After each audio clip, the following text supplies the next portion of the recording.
বাংলার বুকে নিউ টাউনে বাস হাজার হাজার বাংলাদেশের। রিপাবলিক বাংলার সব থেকে বড় অন্তর্তদন্ত। টাকা দিয়ে এপারে এসেছি স্বীকার করে নিয়েছেন বাংলাদেশি।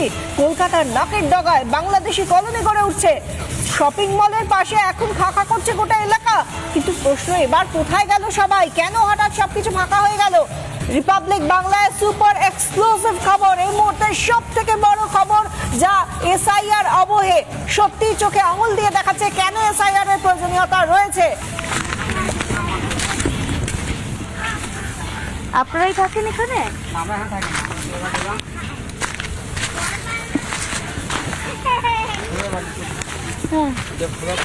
কবে এসেছেন?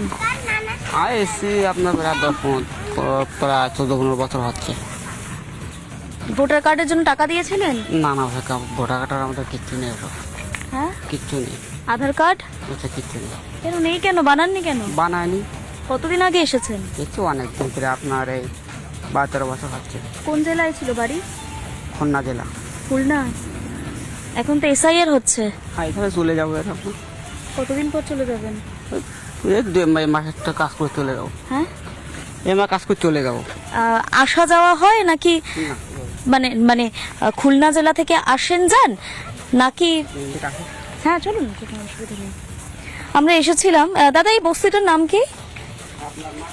হ্যাঁ, মাসুদ বস্তি। এবং নিউ টাউনে এই বস্তিটি মূলত, এবং তারা জানাচ্ছেন তারা কাজ করেন এখানে। বহু মানুষ, বহু পরিবার এখানে থাকেন। খুলনা জেলার মানুষজন এখানে থাকেন এবং মূলত এই যে বস্তিটি রয়েছে সেখানে বিভিন্ন প্লাস্টিক থেকে শুরু করে কাঁচের শিশি এগুলো গুড়ানো হয়, কুড়িয়ে তারা আসেন, এখানে রুজি রোজগার চলে। এবং যেমনটা জানাচ্ছিলেন, মাসুদ বস্তির যারা আবাসিক বা থাকেন খুলনা জেলা থেকে এসছেন, এখনো আধার কার্ড, ভোটার কার্ড বানানো হয়নি।